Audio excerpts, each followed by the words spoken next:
eres el más fuerte. Todo puedes lograrlo. Regresamos a Believe in You. Hola amigos, ¿qué tal? Estamos ya de regreso acá con Believe in You a través de Radio Latino Inc.com con nuestra invitada del día para un segmento muy especial que se trata sobre la importancia de la mentoría. Nuestra invitada es mi amiga, una mujer que admiro muchísimo, someone I greatly admire, is my friend and also mentor and Dynamo Woman, Gail Lara. Welcome. Oh, thank you, Cecilia. Thank you for inviting me.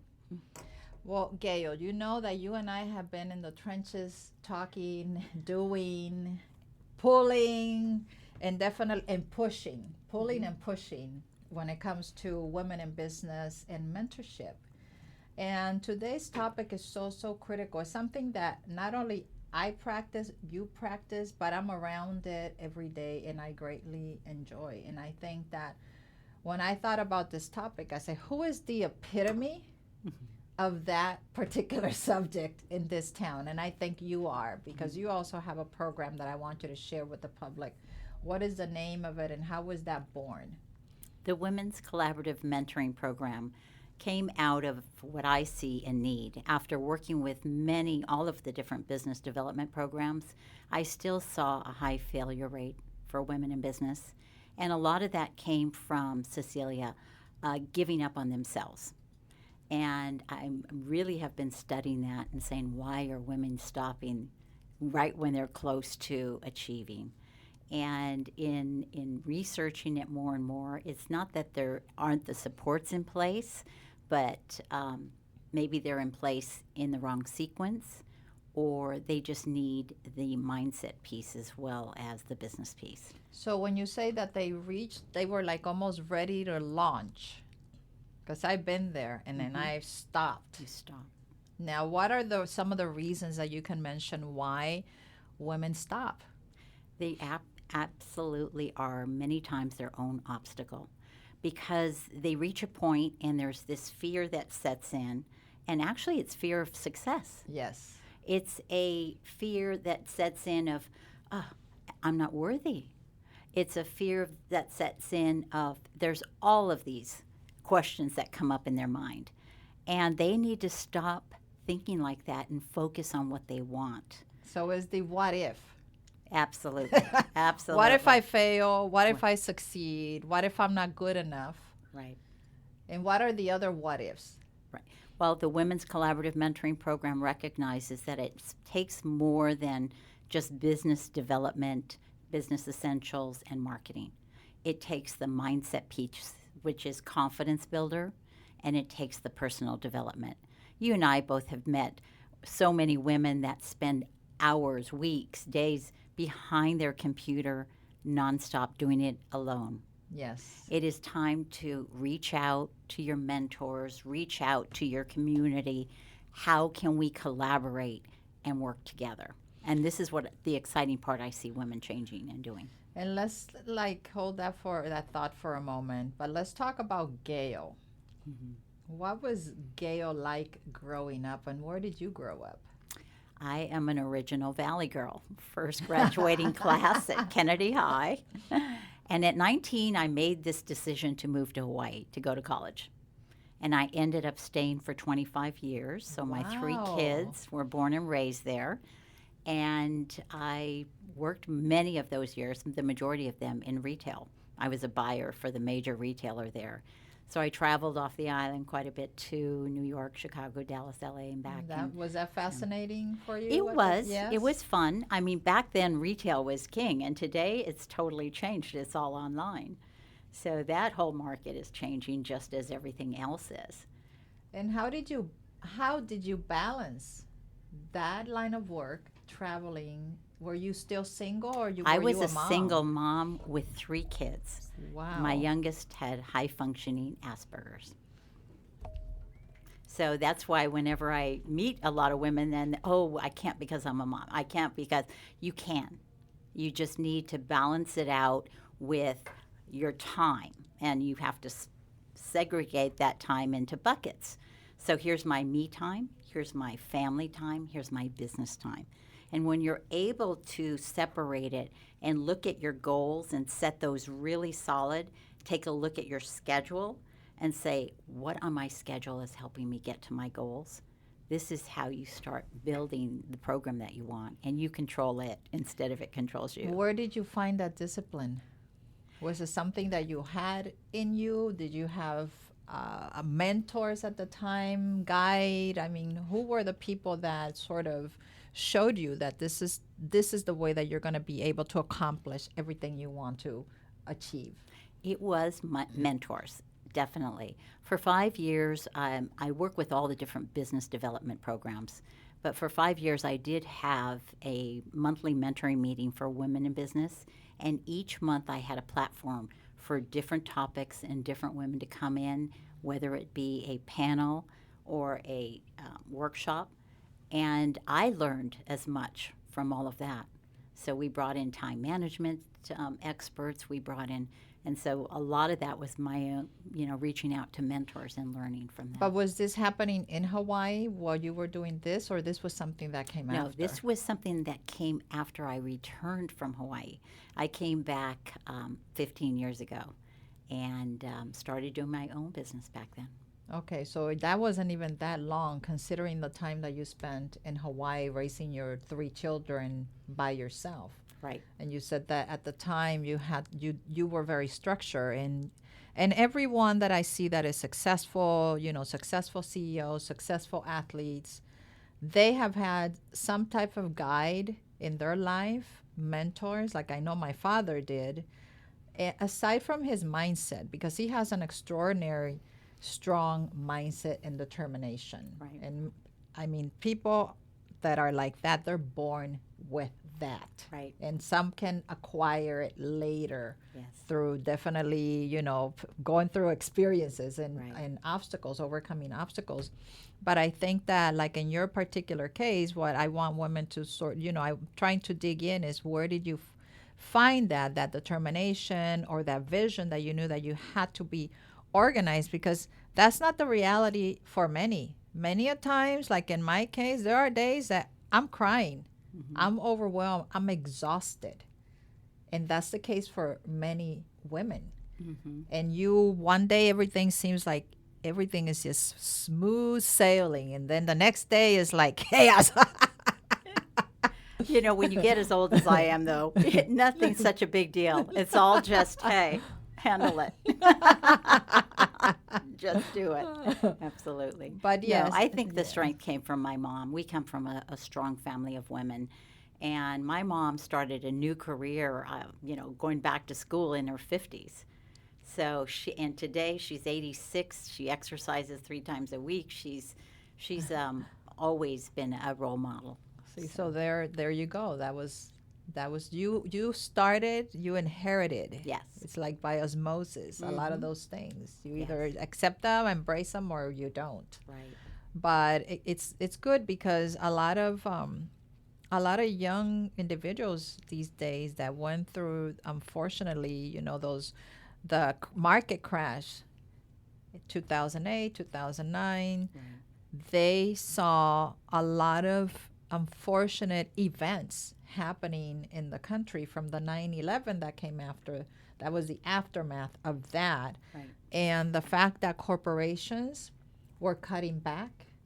So their parents that were reliant upon these jobs for 20, 30 years lost pensions, lost jobs. They saw divorces. Right. So their thinking is very different. Absolutely. Their sense of loyalty to a company, or to even permanence, to want to stay somewhere, they don't see themselves doing that. And since you have been involved in a lot of these programs, business development, what have you seen that is so different? What are like some of the trends that you've observed? Well, one of the trends is that the majority of women starting businesses today are in their 50s.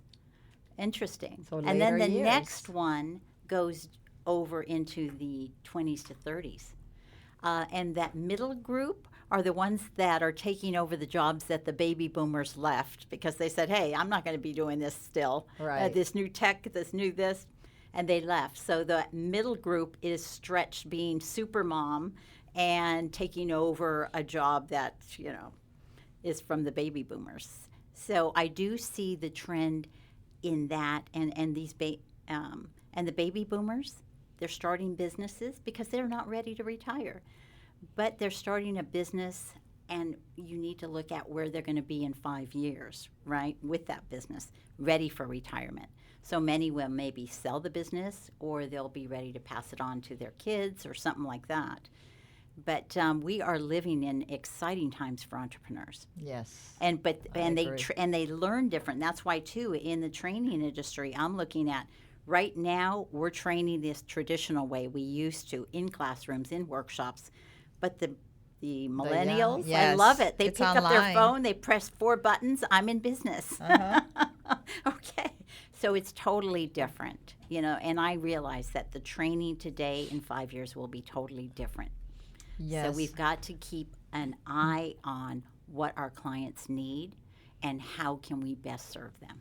And you think that the baby boomers that are starting businesses is it because they're not ready to retire, or the fact that their funds, their pensions were depleted, they're not there, so they're forced to continue to work? Because I saw women before that actually retired a little bit younger because they were offered the opportunity, to retire. Right. But those were still young and not ready to retire, but they had a nice savings where they could now go into business, and they have. But I think that a lot of the reason is financial. It's out of necessity that this older generation, the boomers, have to continue to work to be able to survive. Many of them do, yes. But I think a lot of them, it's out of choice, that they're excited about starting something else, not ready to retire. How much traveling can I do? And they've left after many years in a corporate company with a nice, retirement package. Is it the same for men and women? Because I know that the women are the ones that are starting businesses at like 5 times. 5 to 1, minority of women are starting businesses. You're absolutely right. But they're not getting the revenue 5 to 1, or the loans 5 to 1, or the diversity 5 to 1. And that's one of the things that the Women's Collaborative Mentoring Grant is working on. Let's talk about that grant. Let's explain first of all, the program resides within which organization? We have it at the Valley Economic Alliance. So people can look it up, and in case they want to go, and receive mentoring or training and professional development. So this grant that you're working on, tell us a little bit about it. It is designed to be a support, build at least 20 mentors for each segment. You're looking at business essentials, 5 mentors there, marketing, 5 mentors, confidence builder, and also personal development. The confidence builder includes 2 memberships. I mean, there's so many great membership programs out there. You should be in one that's industry specific and one that is great for networking. Because when you're out there just trying to sell yourself, it's a lot of work. But if you start building your network and your team and start reaching out, then that's going to be your support system as well. So is public speaking one of those?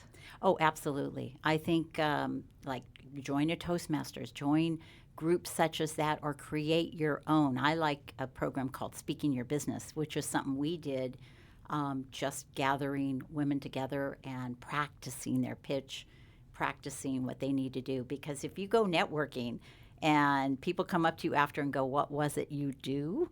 They didn't clearly get it. And so practicing that is really key. The elevator pitch. And you know that is still very stressful for women. I still can't come up with mine. Yeah. Especially because we do so many things. Right. And that's where you really want to niche down the one thing, because the clarity is the key. They say that when the message is clear, the decision is easy. Yes. So you want to make sure that you have it down. Yeah. So, for example, I don't know if you're still doing your business, but when I met you several years ago, you had another business. I had an online catalog for women in business. and we were able to get product into stores and different programs. And what I realized was, even though you get product into stores, it means the operations have to be in place to keep the products in there. You know, I had products sell out, or, oh, I can't deliver during summer because the chocolates might melt, or something like that. Oh. And so I recognized that you needed to go back and help them with the operations piece of their business and help them with all the rest of it. So that's kind of how I bounced back into the training programs. See, I didn't know at the time that you had that buyer background because it was such a beautiful branding. I never forget it. I loved it. The turquoise and chocolate. Yes. And everything was branded, from your little bags to the ribbons, you know, your catalog. But what I loved about it is how you were bringing women together. Right. How you were helping these women, because a lot of them were homemade products, and that was the other thing that got my attention, that they were homemade products, beautifully photographed, beautifully displayed, but you using your past skills to help these, because many of them were stay-at-home moms. Right. And then being able to take it also to corporations, because that's what you were doing. It was also helping employees who hardly have time to do holiday shopping, whatever that holiday may be. It could be a Mother's Day, Valentine's, or Christmas. You were bringing these crafters, these experts to them. Yes, absolutely. And we're still doing that. For me, it's not just enough to do a workshop. We need to look at the next step. Okay, so, and if you're in an industry, like let's say you're in the clothing industry, Cecilia, it's totally different than being in the food industry. Right. So the training is different. Yes. But it's, like I said, it's not enough to do a workshop. You need to say, what do you go to after the workshop? If you're in the clothing industry, okay, connect with the LA Mart and look at fashion shows and look at how you can connect with all of the things going there. If you're in the food industry, where's the co-kitchens? How do you get your product into stores? And we need to start working on programs such as that. Yes, very, very industry specific, like you said. Absolutely. You're absolutely right, which is what led, I'm assuming, to the recent collaboration that we just had. Yes. For your first event that was just at Cal State Northridge. Right, just, the Women's Collaborative Yes, Colloquium. the colloquium 3 weeks ago. Yes. Yes. And that particular event, I presented a panel called Women in Media, and it was another collaboration. I tapped into my network of women, some that I mentor or we mentor each other, and they were there at the Women in Media panel, but there were 4 panels, right? It was women in politics, women in networking, Yes. and women in technology. Women in tech and women in business. And women in business. Yes. And it was so enriched with all this information. But one of my favorites was the closure, where you introduced a new program that's coming up, which is Women and Money. The money mindset. Yes, a very important conversation that we need to have. Yes. We And- are going to be working on that next. Money and mindset. Women need to get comfortable with asking for what they're worth. They need to value what they do. And you know, it's interesting because I've been talking a lot about this topic, and it just came to me. One of these women said, well, women aren't used to being paid for what they do. They get paid in love, right? So that's why they're not used to asking for their value. And until that changes, we're going to stay at that 25 cents to the dollar range. We must start valuing what we do and looking at it as a business. And you're right, because women are actually more uncomfortable stating their worth to another woman. If another woman wants to contract your services, you have that fear because you don't want rejection, but you don't want the criticism. It's Right. like, what are you thinking? Or what Right. were you thinking? Right. So you have to really be confident, assert yourself, and be willing to take that risk, because what's the Absolutely. worst that can happen? To me, the way I see it, if someone doesn't accept your honorariums, your fees, then that's not the client for you. Right. But all the experience, they came to you for a reason. Yes. And I think that's the part that they forget. Because when I was doing interior design, that's one of the trades that anything that has to do with consulting first, it is actually one of the trades that is the most difficult to really get paid your worth. Right. People don't see it, but it's like, but you're picking my brain. Yes. I'm giving you already free advice.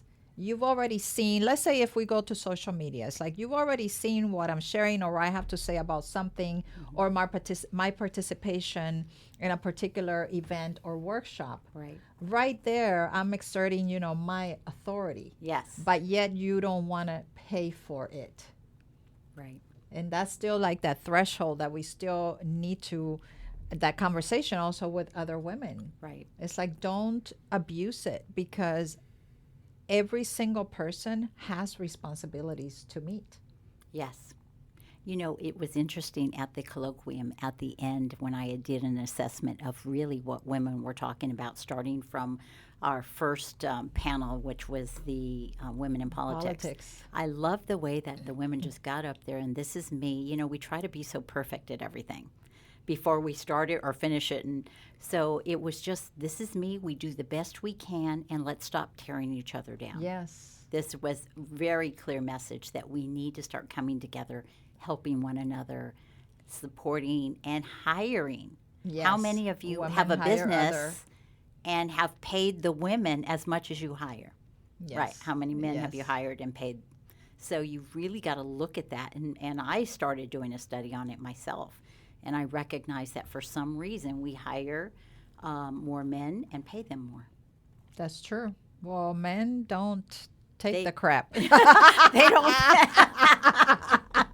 They just say, "Hey, I'm worth this," and hey, It is I what do it twice is. as much. Exactly. It is what it is. Yeah, But we women, we have that soft spot or we show it in our body language, the insecurity or the Yes. other. See, some individuals, and it's true, they have this predatory behavior. And women do it to other women, unfortunately. Just like you said, that instead of supporting or wanting to support the other individual, they rather go and give that business, they give it to a man as opposed to a woman. Right. And collaboration is so, so critical. I mean, I reap the rewards of collaboration, and you live by this Absolutely. every single day of your life. And you have daughters as well. And when I have made some tough decisions throughout corporate or wherever I was, where I had to make a decision based on ethics, my ethics were compromised. And I mean, being a single mom with 3 kids, I just didn't say, okay, you're going to quit like that. But when my ethics were compromised and I made a decision to leave, I really made that decision based on, if women don't start standing up for what's right, nothing will ever change for my daughters. And it was really that strength that gave me that to say, I'm out of here, or I'm making a change. And now that you mentioned that, we're going to touch on the corporate and the corporate culture. Before we started the show, she and I were having a conversation about the book by Sheryl Sandberg, for the COO for Facebook, called Lean In, and how it's definitely stirred some controversy around some of the suggestions, recommendations that Cheryl's giving to women. So one of the articles that I found from the Washington Post, one woman said, "Why I hate Sheryl Sandberg." And the other one said, the 10 things that Sheryl got right in the book. And those are very real. We're still facing them. In fact, what you just mentioned is one of the things that is articulated in the book, and one of the complaints of some of these 2 writers. But let's just bring it to like today, that trending hashtag Me Too. Right. That has everything to do with part of your decision, part of my decision, and the decision of many women out there, that sexual harassment, sexism, racism, bigotry, it's still very real in the workplace. Absolutely. And in our communities. Absolutely. And it's unfortunately, what it still means is that men are dominating, controlling the world and most of the decisions that take place. So, you and I have locked arms in how do we make our mark, leave our mark? How do we affect change? How, as leaders, thought leaders and leaders of change, how do we do this? And it's something that you just have to go at it in your own way, little by little. As much, sometimes you make big strides, other times you actually don't see it until a few years later. And that's the beauty of it. It's like never give up, because what you think may not be working today, Right. someone may run with it and implement it or lobby for it later. It happened in one of the interviews that I had when I had a political series at the other show, Mujeres y Yo, Right. where this gentleman said that at his tender age, he was 17. He didn't think that he could make any changes, but in fact, he did. Mm-hmm. He like planted the seed, and then this monumental organization of Mexican clubs, groups was born, having now hundreds of thousands of members across the country. Right. And that was at that tender age that he started that. But he never gave up on it. Right. And at least he planted that seed. And it's the same way here. Sometimes you don't see the effects of what you want to accomplish immediately, but you may see it in the long run. I witness. Right. I continue to witness how I influence people in so many ways. When you see that you're being copied or emulated, It's a compliment. exactly. Yes, And you know that you absolutely. have left a mark, that you're leaving a mark, that people are paying attention, and that you matter, Right. that what you have to say matters. I think in business things are changing more towards a feminine way of doing business, which is a great thing. And it's changing more, meaning the question used to be, who's your competition? And today it's who's your strategic alliance partner, right? Because it used to be, okay, win, lose. Compete is win, lose. Yes. But today it's win-win. Let's work together. Let's build on that. And I think now that things are changing are because women are coming together and chatting. We need to chat. We need to talk. We need to share these deep feelings that have been Yes. happening, and nobody wants to say anything. I mean, I sat together with a group of women the other day and said, well, that's just the industry. There's nothing you can do about it. And I was like, what? Yes, you can. You can say something, Yes. right? You can, and that's courage.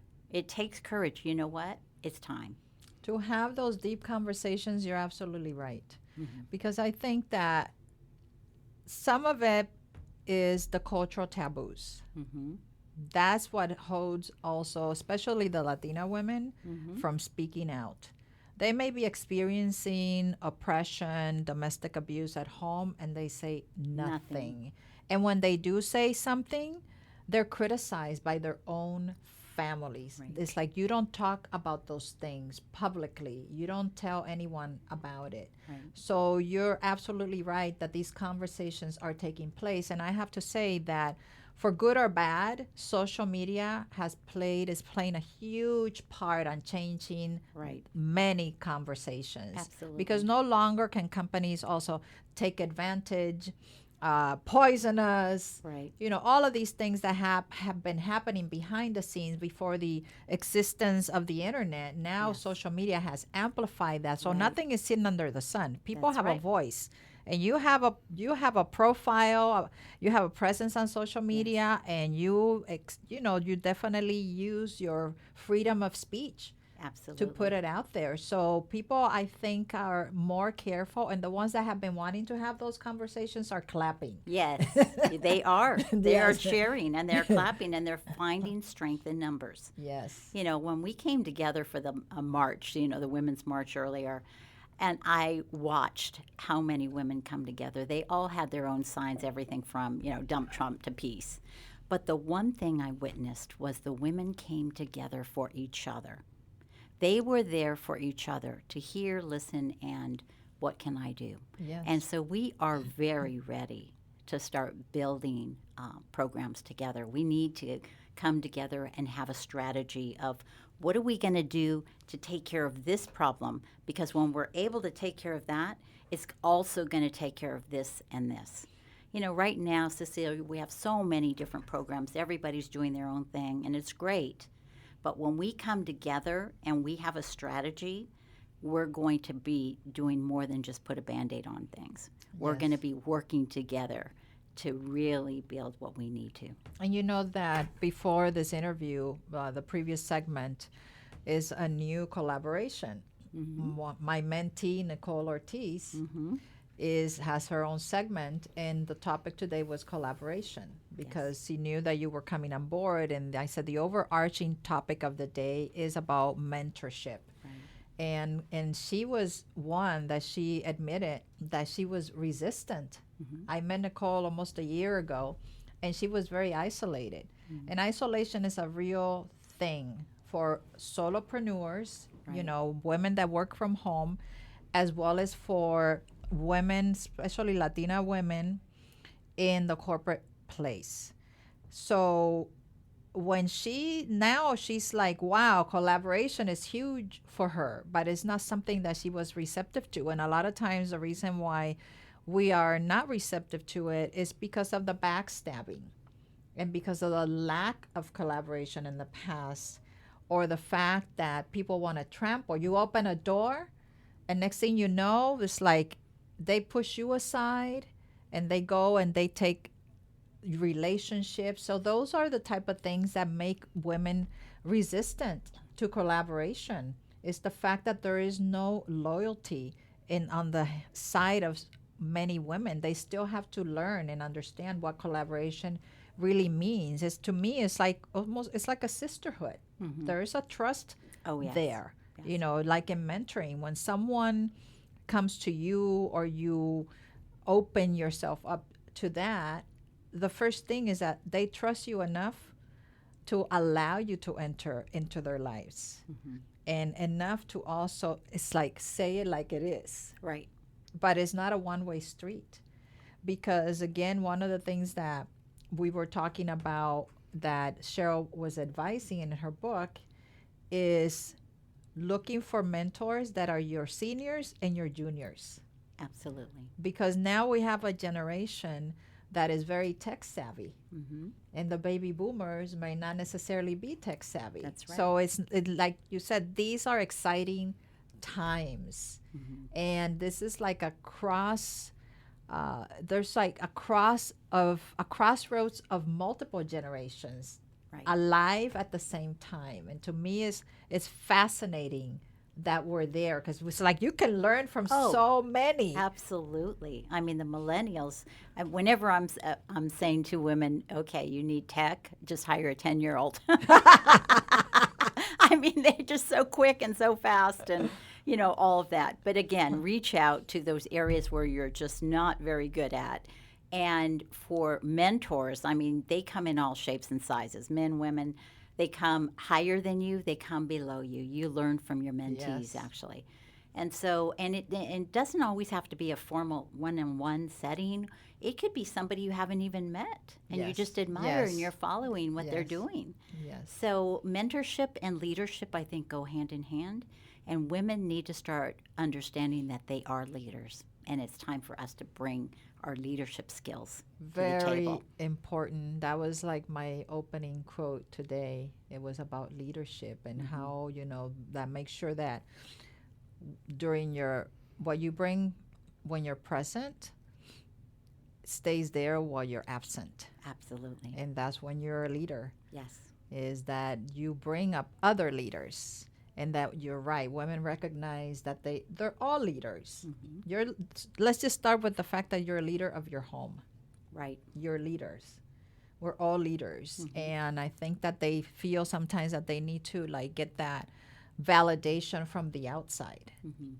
And that's when you go back to why we need to work on ourselves and the mindset and all of those things that hold us back, because we are the ones that hold ourselves back.